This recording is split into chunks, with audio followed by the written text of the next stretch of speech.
En la primera parte de nuestra serie titulada El Séptimo Día, Frank González y un grupo de expertos invitados presentaron el tema de los orígenes. Somos el resultado accidental y no planificado de un proceso de evolución a través de un proceso de selección natural, o somos obra de las manos de un ser supremo, el Alá del Corán y el Dios de la Biblia. ¿Debemos nuestra existencia a los dioses aztecas o babilónicos, o a ciertas criaturas del espacio exterior? ¿Cuál es la verdad acerca de nuestro origen? ¿Cuándo nació nuestro universo? ¿Cómo se acomodaron los astros en sus lugares? La ciencia puede explicar cómo se desenvuelve el universo y cómo ocurren las cosas en el mismo, pero no puede explicar por qué existen las cosas en vez de no existir nada. Por la palabra de Jehová fueron hechos los cielos, y todo el ejército de ellos por el aliento de su boca. Y acabó Dios en el séptimo día la obra que hizo, y reposó el día séptimo. Dios crea el mundo en 6 días y descansa en el sábado. Con todo, el sábado es también en sí una creación que sitúa los otros días en perspectiva. El mandamiento de observar el día de reposo cada séptimo día, el mandamiento más largo del Decálogo, fue preservado con los otros 9 en tablas de piedra y colocado en el arca del pacto.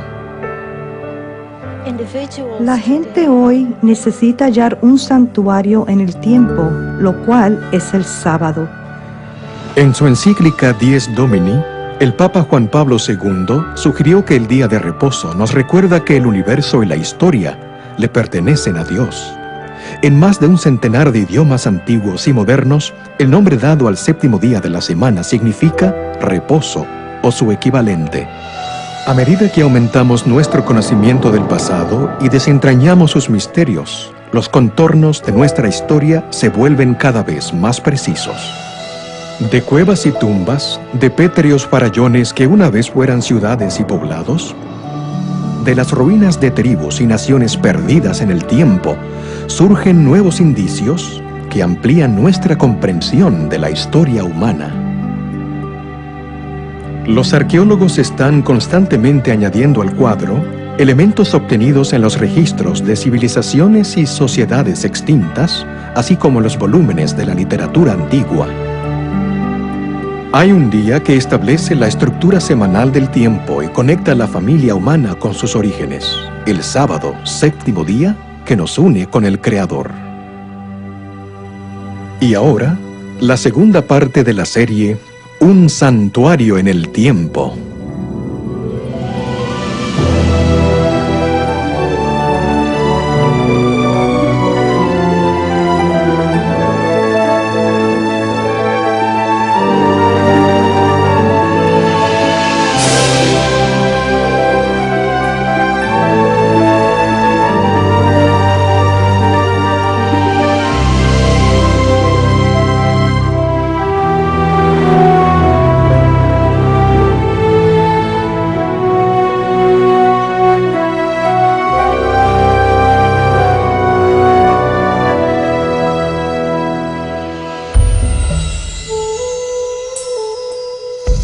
En la época en que Jesucristo caminaba entre los judíos, era su costumbre asistir los sábados a la sinagoga para adorar y enseñar. Los dirigentes lo vigilaban de continuo.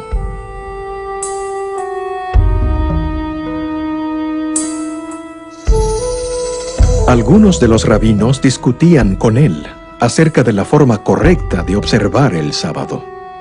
Acechaban para ver si sanaría a la gente en el día santo, con el fin de acusarlo de quebrantar el sábado.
Les saluda Frank González. Bienvenidos a la segunda parte de Un santuario en el tiempo. Lo que hizo Jesucristo en cierto sábado específico casi 2000 años atrás fue verdaderamente revolucionario. Hizo milagros de sanidad y con ellos se ganó el corazón del pueblo. Sin embargo, esto lo puso en conflicto directo con los líderes judíos. Al aseverar ser el Señor del sábado, desafió su autoridad espiritual, lo cual iba a desembocar en su infame juicio y muerte en la cruz.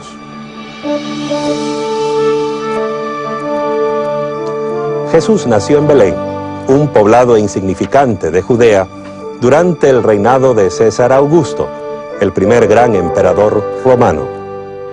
En esos tiempos, el Imperio Romano contenía dentro de sus fronteras docenas o hasta centenares de religiones y creencias, desde el zoroastrismo en Persia hasta los misterios griegos y el druidismo de los celtas ingleses. Las iniciaciones secretas y los ritos de fertilidad eran comunes, así como la creencia en la astrología. Los mismos romanos admiraban la religión y la cultura de Grecia.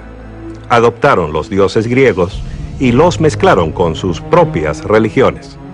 El resultado fue una mezcla de culto a los antepasados, al emperador y al sol. Una religión dirigida no a un dios, sino a muchos.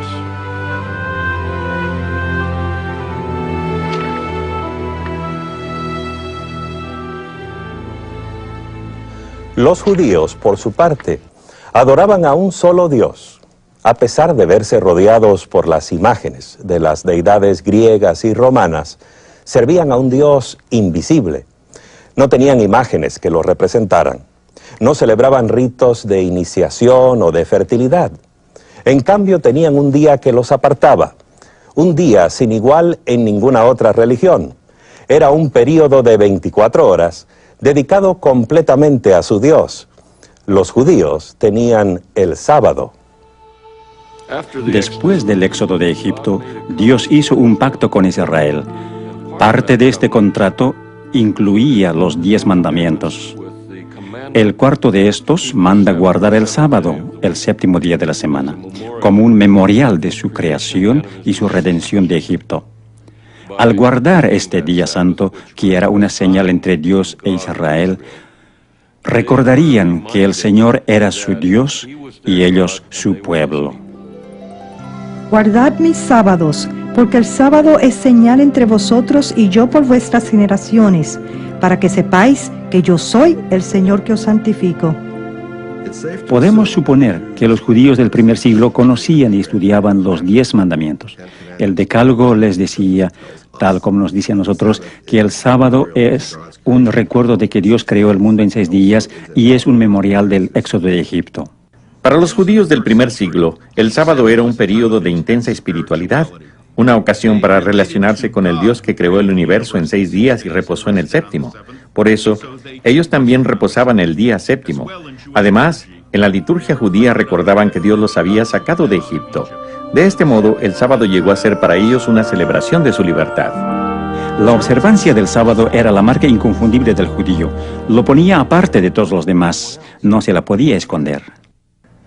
A ojos de los observadores griegos y romanos, la observancia del sábado era una de las peculiaridades de los judíos. Veían un pueblo que cada séptimo día se abstenía de trabajar. Los griegos y romanos no tenían nada comparable. Los judíos del primer siglo aprovechaban que no podían trabajar en sábado, dedicándolo a regocijarse. El viernes de noche servían una cena deliciosa a la luz de las velas y a menudo incluía 2 hogazas de pan para conmemorar el maná que cayó en el desierto. El sábado, sin duda, asistían a la sinagoga. Allí podían ver a sus amigos y conversar con ellos. Y según las evidencias que tenemos, también estudiaban la Torah y adoraban juntos. A los observadores externos les llamaba continuamente la atención la rara costumbre judía de negarse a trabajar el sábado. Un filósofo, Séneca, llegó a decir que los judíos, al no trabajar durante el sábado, dedicaban la 7ª parte de su vida a la ociosidad. Cuando Jesús apareció en escena, el sábado había quedado aplastado bajo el peso de numerosos reglamentos arbitrarios. Los rabinos habían transformado el reposo sabático en una ciencia detalladísima, carente de gozo o significado. En el primer siglo, la observancia del sábado se basaba en una serie de prohibiciones. Se prohibía atar o desatar un nudo, cocinar, escribir más de una letra del alfabeto, llevar cualquier carga, aun cosas en el bolsillo, así como mucho del trabajo cotidiano, por ejemplo, preparar pieles y cueros y las actividades necesarias para la subsistencia. Se prohibía prender fuego para cocinar o apagarlo, así como viajar más de 2000 codos más allá de la vivienda de uno. 2000 codos equivalen a casi 1 kilómetro. La forma como los judíos guardaban el sábado era muy legalista. Uno no se podía mover, no podía hacer nada, pero Jesús vio que esa era una distorsión del plan que Dios tenía para la humanidad.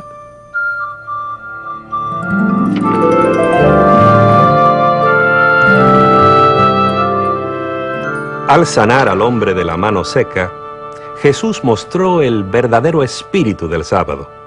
Rechazó las reglas rabínicas. Guardó el sábado conforme a las antiguas escrituras hebreas, que hoy llamamos el Antiguo Testamento. Según el Evangelio de Lucas, Jesús tenía la costumbre de ir a la sinagoga y adorar en el día sábado. Guardaba el sábado, pero no según las reglas que habían establecido los fariseos.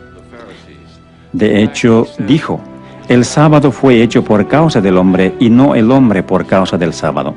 Los fariseos, en cambio, decían que el sábado había sido hecho solo para Israel y que el propósito de Israel era exaltar el sábado, de modo que el Señor tuviera a alguien en el mundo que guardara el sábado. Al declarar Jesús que el sábado fue hecho para el hombre, enseñó un concepto radical y alarmante. Con razón provocó tan dura oposición de los líderes judíos.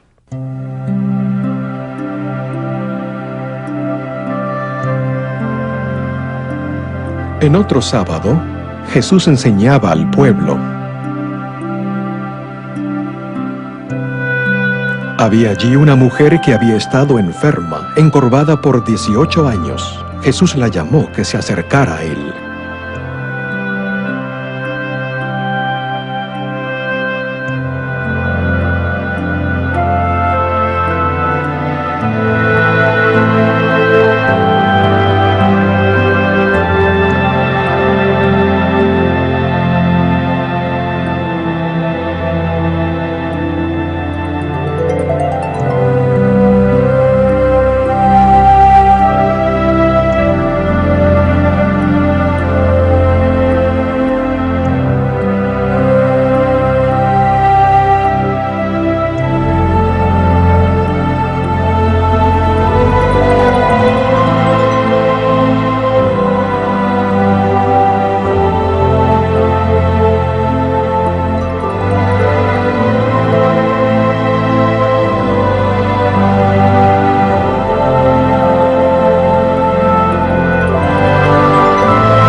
Los dirigentes religiosos se enojaron con Jesús porque hacía sanamientos en el día de reposo y siguieron conspirando contra él.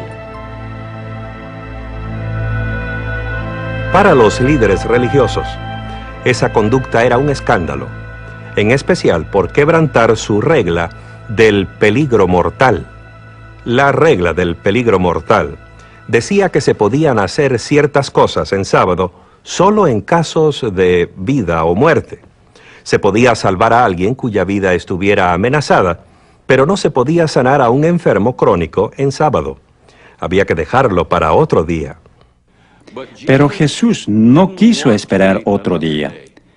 Básicamente estaba diciendo, ustedes desatan a sus animales para que estos reposen el sábado, pero me critican a mí por haber soltado la carga de esta mujer, de modo que pueda guardar el sábado por primera vez en muchos años.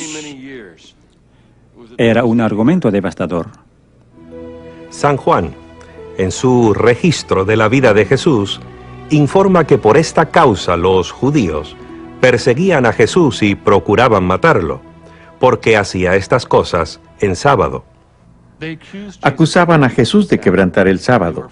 Temían que si la gente seguía a Jesús, llegarían a ser una nación de quebrantadores del sábado, lo cual les acarrearía la ira y los juicios de Dios. Así perderían su nación. Fue este temor lo que los llevó a crucificar a Cristo.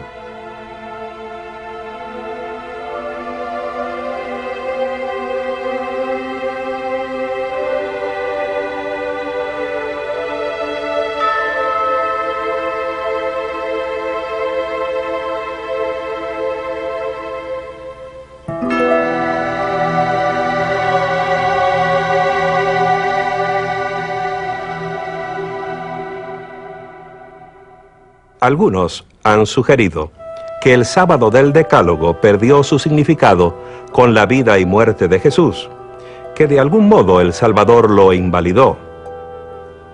Cuando Dios dijo que el sábado fue hecho para el hombre y no el hombre para el sábado, podría haber dicho que el sábado había sido dado para Israel y que no era necesario que los no judíos, y quizás hasta los mismos judíos, lo guardaran. Cristo tuvo muchas oportunidades para decir que el sábado no era importante, que era hora de terminar con él. En cambio, todas las controversias que tuvo con los fariseos no tuvieron nada que ver con la validez del sábado, sino cómo debía ser guardado. Si alguna vez hubo alguna duda en cuanto a cómo guardar el sábado, Cristo la disipó. El secreto era seguir la autoridad de las Sagradas Escrituras y no las leyes y tradiciones humanas. Lo humano había invadido a tal punto el sábado que la realidad original casi no se veía. Jesús se abrió paso a través de todo eso hasta exponer el corazón del sábado, a saber, la relación que debe existir entre nuestro amante Creador y su pueblo. De este modo, el sábado, apartado de las actividades seculares, podía ser un día de acción, de cuidar a nuestros semejantes, un día de comunión social, en el cual dedicar más tiempo a Dios, a nuestra familia y a nuestros vecinos y amigos. Muchos devotos cristianos se sorprenden al leer que su propio día de culto se basa en reglas y tradiciones eclesiásticas y no en las Sagradas Escrituras. Algunos creen que Jesús quebrantó a propósito el sábado para establecer un nuevo día cristiano de culto. Esta idea carece de apoyo bíblico o histórico. Jesús no quebrantó el sábado del Decálogo. Lo que hizo fue desafiar las costumbres y tradiciones humanas. Al hacer esto, mostró la verdadera forma de guardar el sábado bíblico. De hecho, Jesucristo liberó el sábado de las tradiciones que lo habían convertido en una rígida formalidad y restauró su verdadero propósito como una celebración de la relación correcta entre el hombre y su prójimo y con su Creador.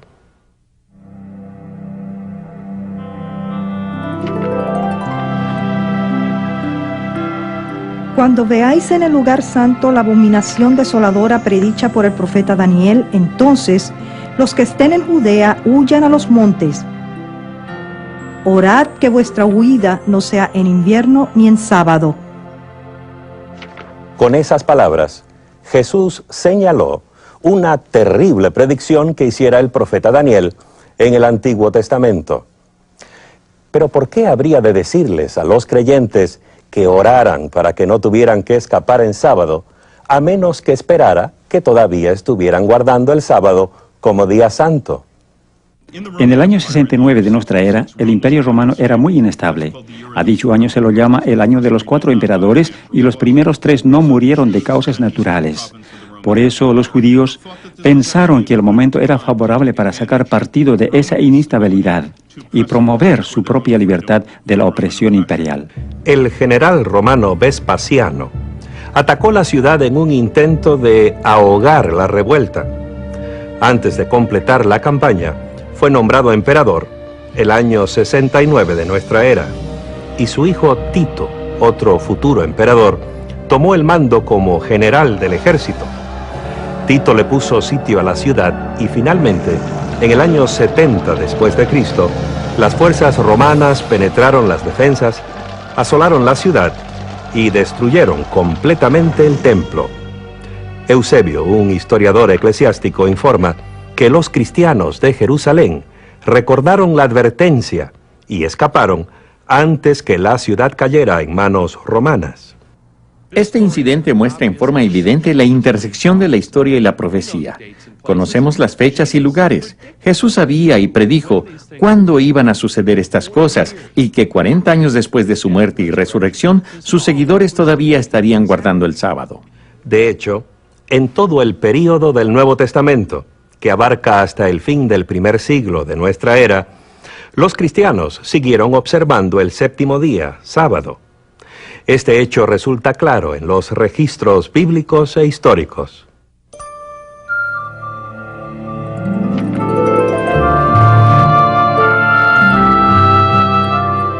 Para los primeros cristianos, su relación con el judaísmo no era una interrupción, sino un progreso. En efecto, su religión se basaba en el cumplimiento de las esperanzas y expectativas del Antiguo Testamento. Los cristianos no creían estar fundando una nueva religión. Creían ser judíos, el verdadero Israel. Eran los hijos de Abraham. Si eran gentiles, eran hijos de Abraham por la fe. Los judíos y los cristianos compartían la creencia de que Dios actúa en la historia, en el Sinaí, en el Éxodo, en la creación, y que el registro de esos actos se halla en las escrituras hebreas. El corazón de la teología cristiana y judía lo conforma la creencia de un solo Dios personal, un creador amante que se relaciona con sus criaturas. Esta creencia proveía también el corazón de la experiencia del reposo sabático, al requerir una relación personal con el amoroso creador. Pero para los cristianos, la vida y muerte de Cristo añadió una nueva dimensión, una nueva razón de reposar el sábado. Por tanto, queda un reposo sabático para el pueblo de Dios. Con estas palabras, Pablo mostró que la fe cristiana elevó el sábado a nuevas alturas. Con la muerte y resurrección de Jesús, los cristianos adquirieron una esperanza nueva, la de ser librados de un mundo de pecado. Así el sábado, que originalmente fuera el memorial de la creación, pasó a conmemorar también la salvación y la paz espiritual que ella nos brinda.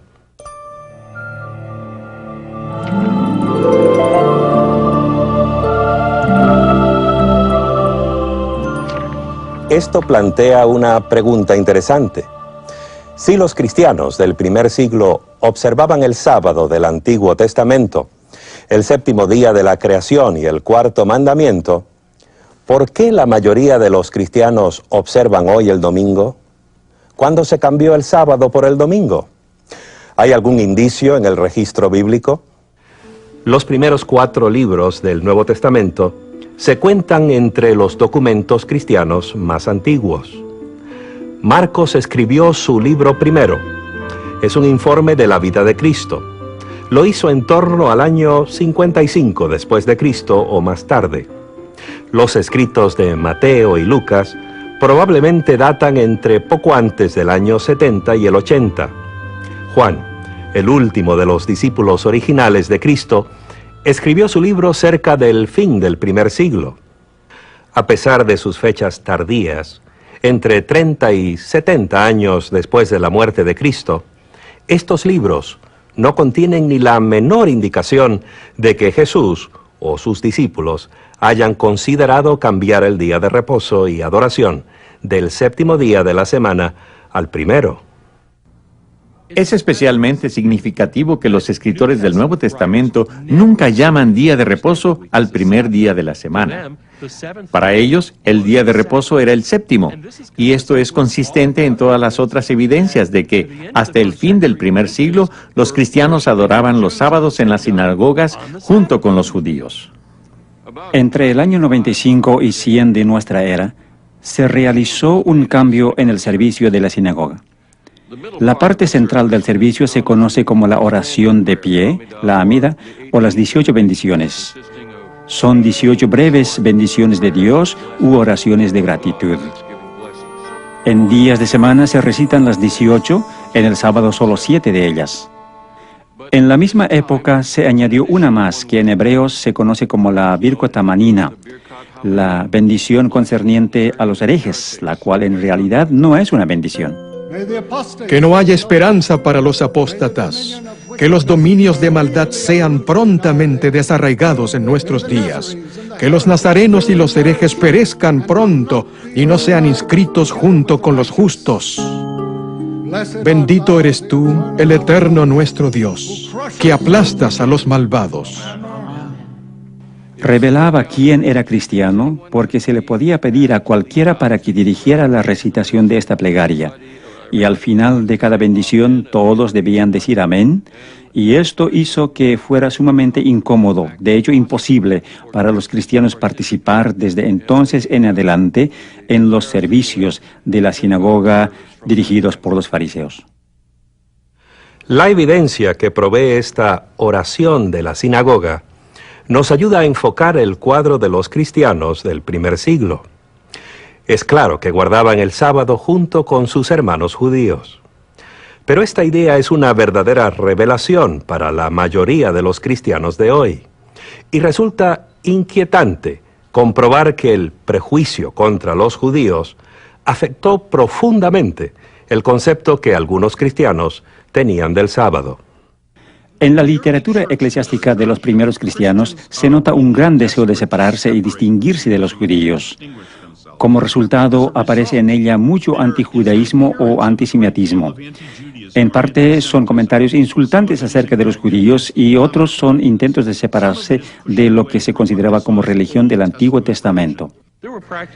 Había razones prácticas para que los cristianos se distanciaran de los judíos. Sin duda, se dejaron arrastrar por la corriente de sentimientos antijudíos. Es sorprendente ver la intensidad de los conflictos entre judíos y romanos. A pesar de hallarse los judíos esparcidos por toda la región mediterránea y más allá, muchos de ellos todavía soñaban con una gran nación judía y con la victoria final sobre sus enemigos. Y en el norte de África, en torno al año 115 de nuestra era, esos sueños ardieron en una hoguera de violencia. Los judíos de la región de Cirene habían puesto a la cabeza de ellos a un cierto Andrés, y estaban destruyendo tanto a los romanos como a los griegos. A muchos los aserraron partiéndolos en dos, desde la cabeza hacia abajo. A otros los echaron a las bestias salvajes, y a otros aún les obligaron a luchar como gladiadores. En total, perecieron 220.000 personas. En Egipto también perpetraron ultrajes semejantes, y en Chipre, Diocasio. Pocos años más tarde, en el 132, la oposición judía a la autoridad imperial encendió otra violenta revuelta, esta vez en Jerusalén. Nuestras antiguas fuentes nos dan dos razones para explicar la insurrección de Bar Kokhba. Primero, el emperador Adriano prohibió la circuncisión. Los judíos ya no podían cumplir este rito. Segundo, el mismo emperador decidió reconstruir Jerusalén como una ciudad pagana, la ciudad Ilia Capitolina. Por fin, las fuerzas imperiales aplastaron la rebelión el año 135. Adriano les prohibió a los judíos entrar a Jerusalén, así como la observancia del sábado y otros ritos religiosos. A través del Imperio Romano había un fuerte sentimiento antisemítico. Los judíos eran el enemigo, los cristianos no querían ser asociados con ellos y ser así considerados también enemigos. Fácilmente podían dejar de lado la observancia del sábado, que era una marca de judaísmo. ¿Dónde, pues, y cuándo comenzaron los cristianos a observar un día distinto de culto?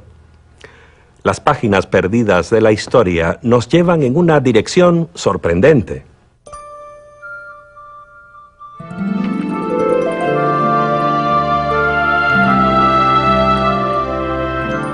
Alejandría, Egipto, fundada el año 332 a.C.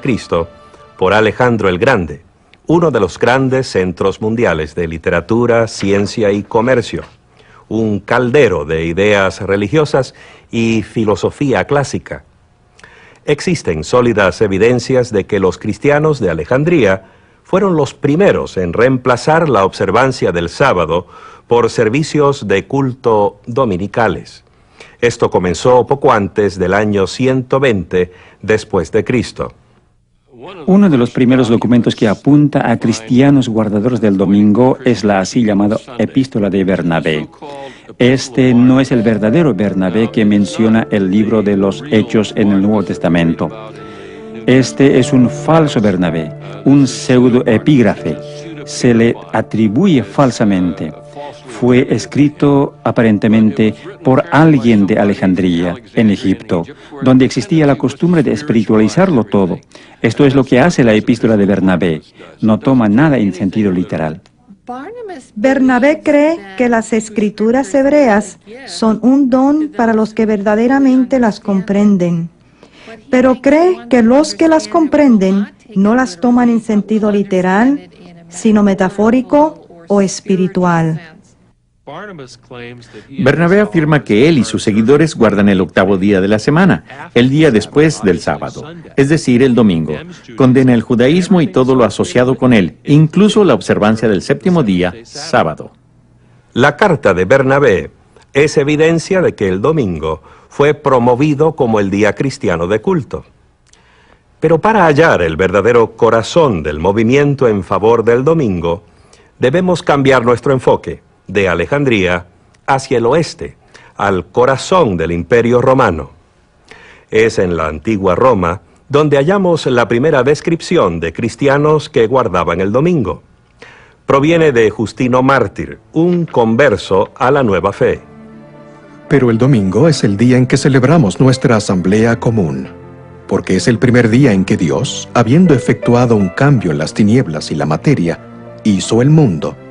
Y en el mismo día Jesucristo, nuestro Salvador, se levantó de los muertos.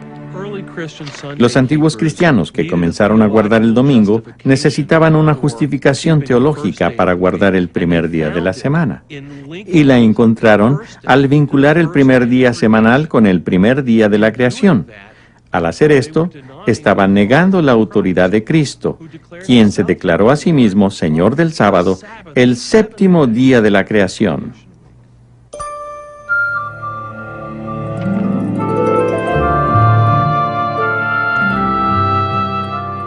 Hemos llegado a un momento crítico en la historia. Al aislar de sus raíces bíblicas el día santo semanal, los dirigentes de la Iglesia lo separaron de su fuente de significado espiritual. Se convirtió así en una formalidad vacía, una brasa ardiente política, una prueba de autoridad, un peón en una lucha centenaria por el poder. Era atractivo reemplazar el sábado con el domingo, porque en torno al primer día estaba surgiendo cierta aura debido a las tendencias nuevas en el paganismo que hacían del domingo el día de adorar al sol, pensar en el sol. Supongo que era inevitable que se infiltraran en la cristiandad elementos del culto pagano.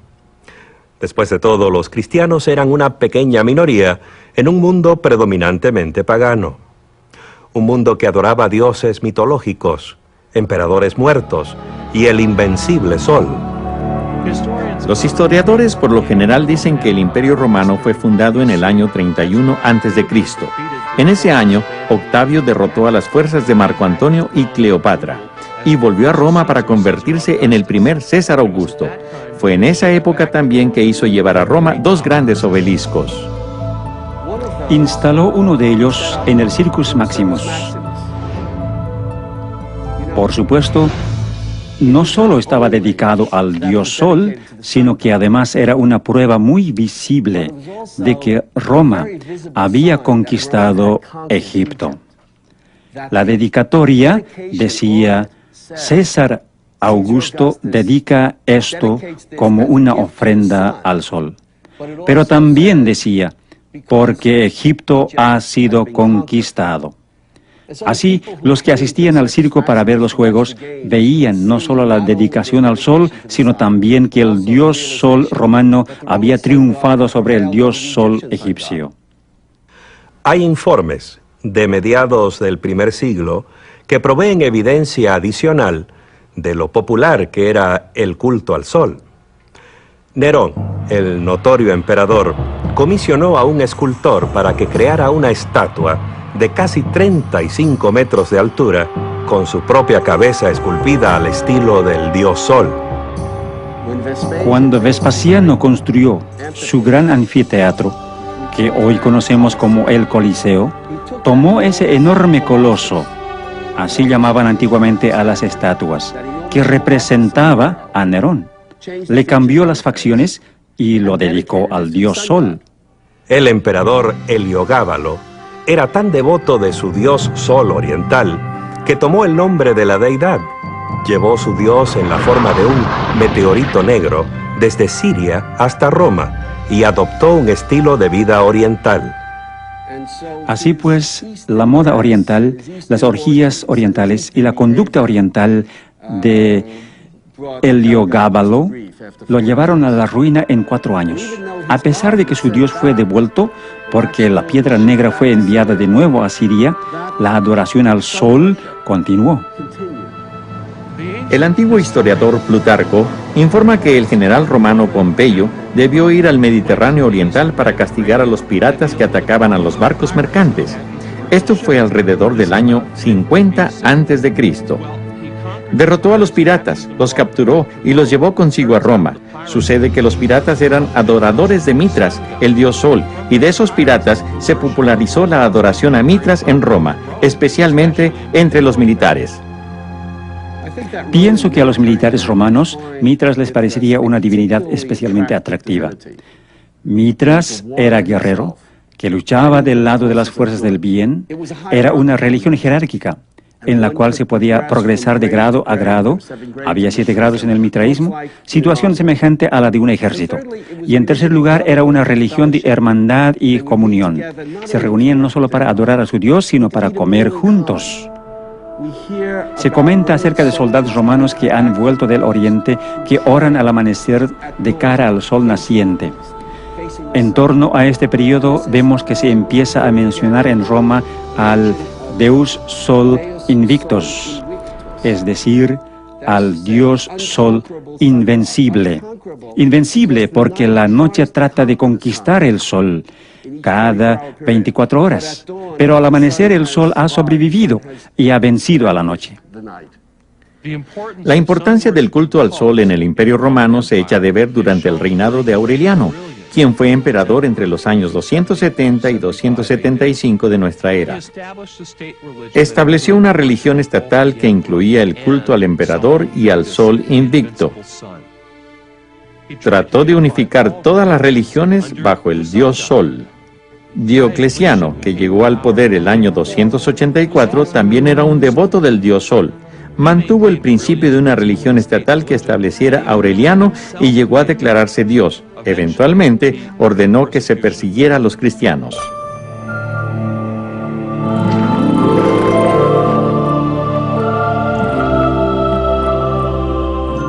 A ciertos dirigentes cristianos les pareció buena idea aprovecharse de la popularidad del domingo. En especial, la observancia del domingo haría que el cristianismo les resultara más atractivo a los paganos que ya adoraban al sol en ese día.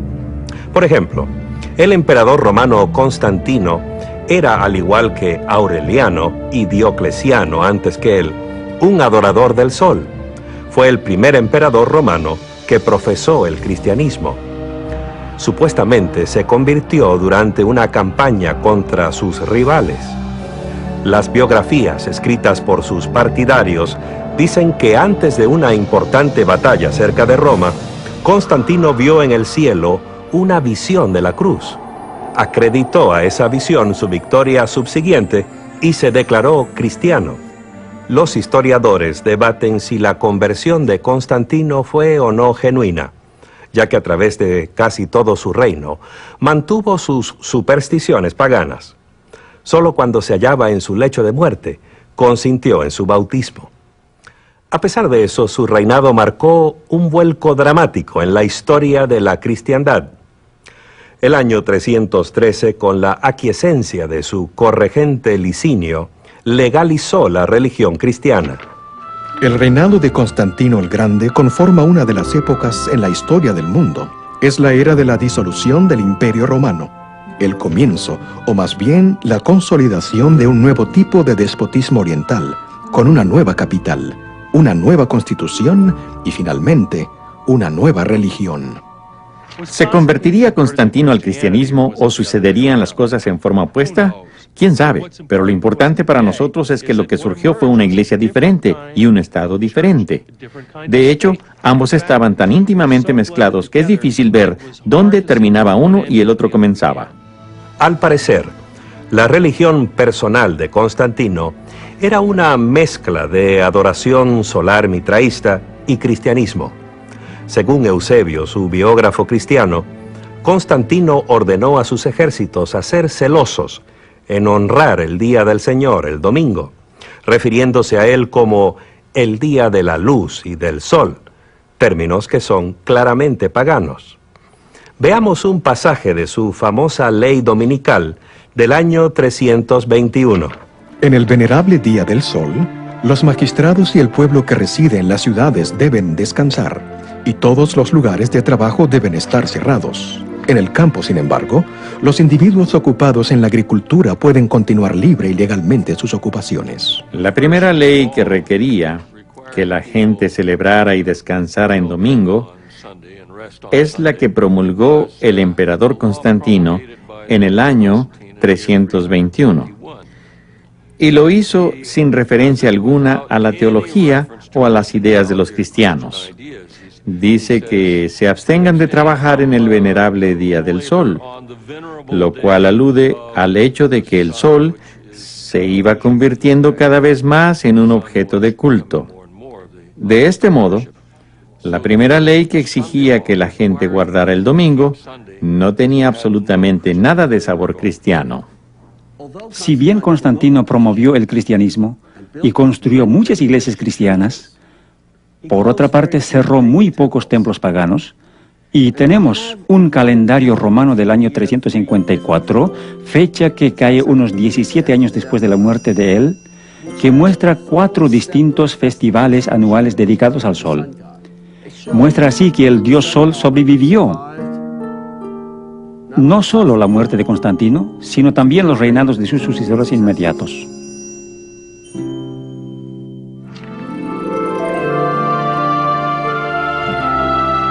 La ley dominical de Constantino, ¿le puso término a la controversia entre el sábado y el domingo? No. Según registros de la antigua ciudad de la Odisea, donde se reunieron los dirigentes de la iglesia en torno a mediados del siglo IV.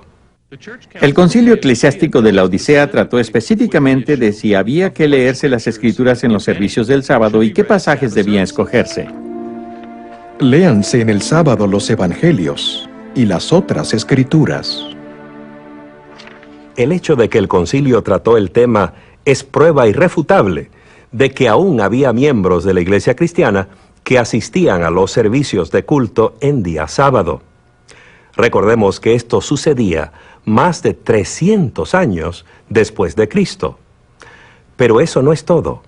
Los cristianos no deben judaizar descansando el sábado, sino que deben trabajar en ese día y honrar más bien el día del Señor, y si pueden, descansar entonces como cristianos. Pero si se sorprende a cualquiera de ellos siendo judaizante, sea anatema de parte de Cristo. ¿Qué quiso decir el concilio al hablar de judaizantes? Los judaizantes eran los cristianos que no trabajaban en sábado, al igual que los judíos. Los dirigentes de la iglesia querían que todos trabajaran el sábado y descansaran el primer día de la semana, al cual empezaron a llamar el Día del Señor. Esta disposición concordaba con la ley dominical que había promulgado el emperador Constantino. A pesar de la popularidad de la adoración al sol y las leyes dominicales de los emperadores, muchos cristianos siguieron adorando en el séptimo día, sábado. De hecho, fueron minoría las iglesias que abandonaron el sábado. Si bien casi todas las iglesias del mundo celebran los sagrados misterios en sábado cada semana, los cristianos de Alejandría y Roma han cesado de hacer esto. Sin duda alguna, los cristianos todavía observaban el séptimo día, sábado, en la segunda mitad del siglo IV. A pesar de los argumentos teológicos, los prejuicios antijudíos y el decreto de un emperador, el sábado del Creador no había muerto. Los siglos subsiguientes vieron cómo el sábado se mantuvo como el corazón de la controversia entre los papas y los patriarcas. El día semanal de reposo y adoración se convirtió en una prueba de la autoridad de la Iglesia y en señal de sumisión a un nuevo tipo de gobierno religioso. Llegó a ser una causa importante del gran cisma que dividió a la cristiandad por 900 años. Veremos más acerca de esto cuando volvamos con la parte 3 de nuestro programa Un Santuario en el Tiempo.